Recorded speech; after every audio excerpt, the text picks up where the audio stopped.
اللہ کا ذکر میرے بھائیوں اتنا گیا گزرا ہے کہ اللہ کا ذکر دل پر اثر نہیں کرے گا.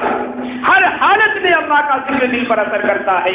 آپ کا دل متوجہ نہیں ہوگا تب بھی اللہ تبارک و تعالیٰ کے اثر کا یہ اللہ کے ذکر کی یہ کیفیت ہے, اس کا یہ اثر ہے کہ وہ ایک نہ ایک دن آپ کے دل پر ضرور اثر کرتے رہے. حضرت شیخ زکریا رحمۃ اللہ علیہ نے ایک واقعہ لکھا ہے اپنے والد صاحب کے تعلق سے. حضرت مولانا یحییٰ صاحب یہ شیخ زکریا رحمۃ اللہ علیہ کے والد تھے, اور حضرت مولانا الیاس صاحب رحمۃ اللہ علیہ جو ہیں جن کو بانی تبلیغ کہا جاتا ہے وہ حضرت شیخ زکریا کے چچا ہوا کرتے ہیں. یہ دونوں بھائی حضرت گنگوہی رحمۃ اللہ علیہ کی خدمت میں ایک مرتبہ تشریف لے گئے. حضرت گنگوہی رحمۃ اللہ علیہ اس وقت نابینا ہو چکے تھے, آنکھوں کی بینائی ختم ہو چکی تھی, کچھ نظر نہیں آتا تھا. یہ تشریف لے گئے, حضرت نے آہٹ محسوس کی, فرمایا بھائی کون؟ حضرت مولانا یحییٰ صاحب نے کہا کہ میں حضرت یحییٰ ہوں, آپ کی خدمت میں آپ سے ملاقات کے لیے آیا تھا. حضرت گنگوہی نے فرمایا دوسرا کون ہے صاحب نے؟ فرمایا کہ یہ مولانا الیاس صاحب. وہ وہیں پر بیٹھ گئے. حضرت گنگوہی رحمۃ اللہ علیہ کا اس وقت کا جو عالم تھا وہ عجیب کیفیت میں تھے. اللہ والوں کی مختلف کیفیات ہوتی ہیں.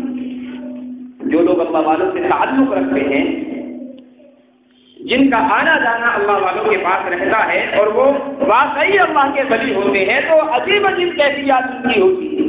کبھی عالم یہ ہوتا ہے کہ دنیا سے بالکل بے خبر ہو جاتے ہیں, بس عالم آخرت ان کو نظر آتا ہے, اسی کی باتیں ہیں, اسی کا دیکھنا ہے.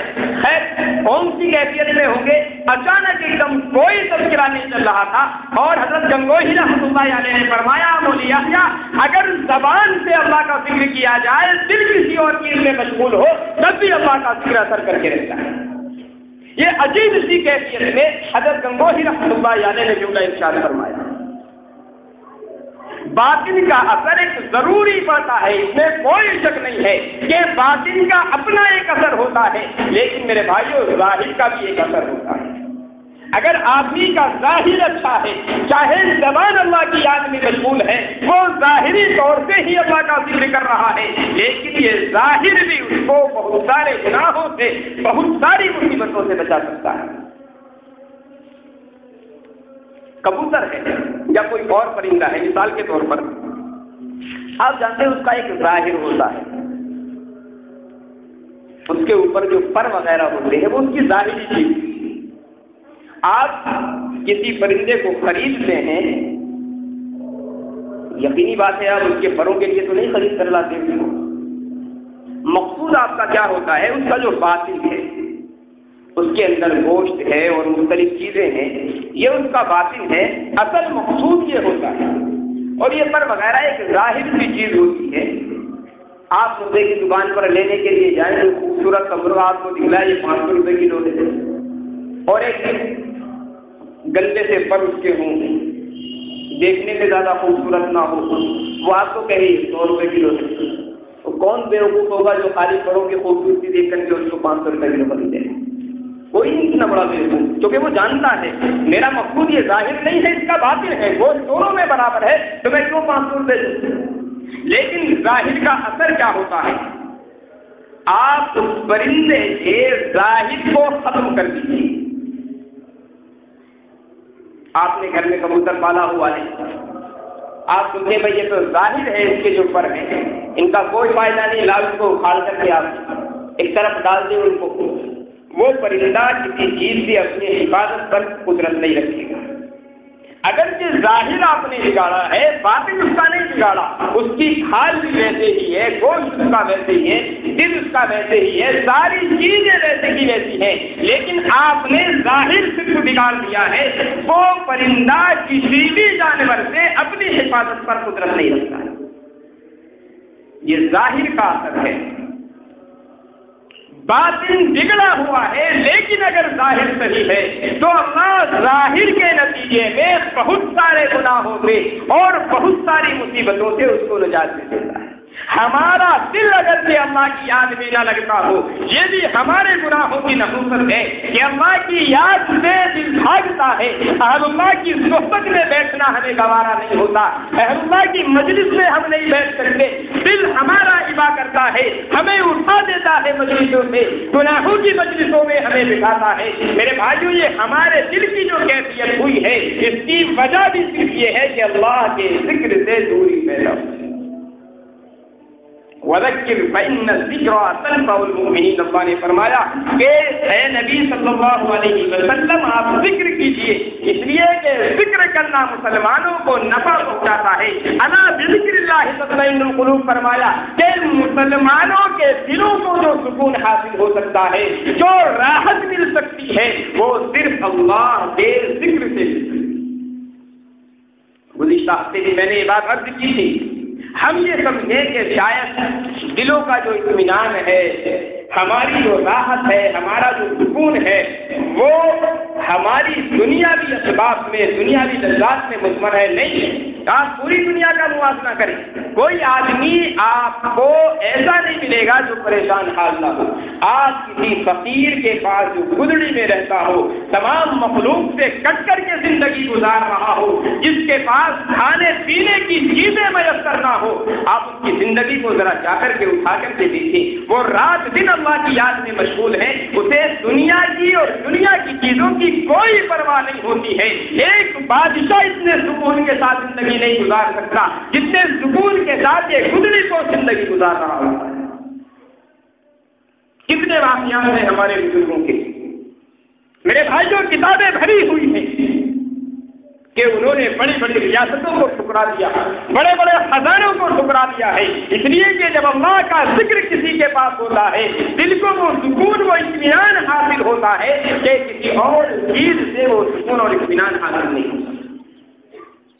یہ دنیا کی محبت ہے، دنیاوی لذات کی خواہشات ہیں، اور رات دن ہمارا اس چیز کا رونا ہے کہ پیسہ نہیں ہے، پیسہ نہیں ہے۔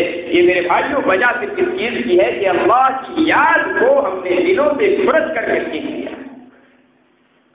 اللہ کی یاد اور غیر اللہ کی یاد دونوں ایک ساتھ دلوں کے اندر جمع نہیں ہوتی، یا تو اللہ کی یاد دل کے اندر رہے گی یا غیر اللہ کی یاد دل کے اندر رہے گی۔ ہم نے دنیا کی محبت کو دلوں کے اندر جما لیا، اللہ کی محبت کو دلوں کے اندر سے نکال دیا، اس کا نتیجہ آج یہ ہے کہ کوئی گورا ہو وہ بھی پریشان ہے، کالا ہو وہ بھی پریشان ہے، امیر ہو وہ بھی پریشان ہے، غریب ہو وہ بھی پریشان ہے، ہر آدمی پریشان ہے۔ ہر ایک کی تمنا اپنے اوپر والے تک پہنچنے تک ہوتی ہے کہ جو میرا اوپر والا ہے اس تک کسی طرح میں پہنچ جاؤں، اپنے نیچے والوں کو کوئی دیکھنا پسند نہیں کرتا۔ علماء نے لکھا ہے کہ دنیا میں اگر سکون کی زندگی آدمی کو گزارنی ہے تو ہمیشہ دو چیزوں کا انتظام کریں، عبادات کے تعلق سے ہمیشہ اپنے اوپر والے کو دیکھیں، اور مال و دولت کے تعلق سے ہمیشہ اپنے نیچے والے کو دیکھیں۔ اس انسان پر کسی طرح کا کوئی غم، کوئی فکر، کوئی مصیبت نہیں آتی۔ آج ہم نے اس کا الٹا کر دیا ہے۔ میں 5 وقت نماز کے لیے آ رہا ہوں تو میں خوش ہوں اس بات پر، میرا بھائی تو فجر میں اٹھتا ہی نہیں ہے، یہ تو ظہر میں جاتا ہی نہیں، میں تو اس سے اچھا ہوں، میں 5 وقت کی نمازیں پڑھ رہا ہوں۔ میں نے رمضان کے 30 روزے رکھ لیے، کچھ نہیں کیا، میں خوش ہوں اس بات پر کہ میرے بہت سے محلے والے ایسے ہیں جو روزہ بھی نہیں رکھ رہے، میں ان سے تو اچھا ہوں کم از کم کہ میں روزے رکھ رہا ہوں۔ یہ میرے بھائیوں سب سے بڑی خرابی پیدا ہوئی ہے، اور یہ سب سے بڑا نقصان ہمارا دین کا ہوا ہے کہ ہم نے عبادات کے معاملے میں اپنے نیچے والوں کو دیکھنا شروع کر دیا، اور بس ہم خوش ہو جاتے ہیں کہ میں فلاں سے اچھا ہوں، فلاں سے اچھا ہوں، فلاں سے اچھا ہوں۔ میں نے کبھی اپنے اس بھائی کو نہیں دیکھا ہے جو رات دن اللہ کی عبادت میں مشغول ہے۔ میں نے 5 وقت نماز پڑھ کر اپنے اس بھائی کو تو دیکھ لیا جس نے 2 وقت کی نمازیں چھوڑ دی، لیکن اپنے اس بھائی کو نہیں دیکھا جس نے کبھی تہجد قضا نہیں کی۔ اگر میری نظر میرے اس بھائی پر چلی جاتی جس کی کبھی زندگی میں تہجد قضا نہیں ہوتی ہے تو میں اپنی 5 وقتہ نمازوں پر قرار کر کے نہ بیٹھ جاتا، اللہ کا ہر نعمت پر شکر ادا کرتا اور کوشش کرتا کہ میرا بھائی تہجد کا پابند ہے، میں بھی اس تک پہنچ جاؤں، میں بھی تہجد کی پابندی کرنے لگوں۔ مال کے معاملے میں ہم نے ہمیشہ اوپر والے کو دیکھا ہے۔ میں 2 لاکھ کی گاڑی لے کر کے آیا، میرے بھائی کے پاس 5 لاکھ روپے کی گاڑی ہے، میری کوشش یہ ہوتی ہے 5 لاکھ والی خریدنی ہے۔ اس کے بعد دوسرے بھائی کو دیکھتا ہوں 10 لاکھ کا مکان اس کے پاس ہے، میری کوشش یہ ہوتی ہے میں 15 لاکھ کا مکان بنا کر کے تیار کر لوں۔ اسی تگو دو میں میرے بھائیوں زندگی گزر گئی، اسی تگو دو میں ہم نے ساری زندگی اپنی برباد کر دی اور صرف اپنی نہیں اپنی نسلوں کی زندگی ہم برباد کر کے چلی جاتی۔ اگر ہم نے دنیا کے معاملے میں اپنے نیچے والے بھائی کو دیکھا ہوتا تو ہمارے اندر شکر کا مادہ پیدا ہوتا، اللہ کی نعمتوں پر شکر ادا کرنا ہمیں آتا کہ میرے پاس سائیکل ہے، میرے بھائی کے پاس تو وہ بھی نہیں ہے، وہ بیچارہ پیدل چلنے پر مجبور ہے۔ اگر میرے پاس سائیکل نہیں ہے میں اپنے نیچے والے کو دیکھتا تو قناعت ہو جاتی، اللہ نے مجھے تو پیر صحیح تعلیم دیے ہیں، میرے کتنے بھائی ایسے ہیں جنہیں اللہ نے پیروں سے محروم کر دیا۔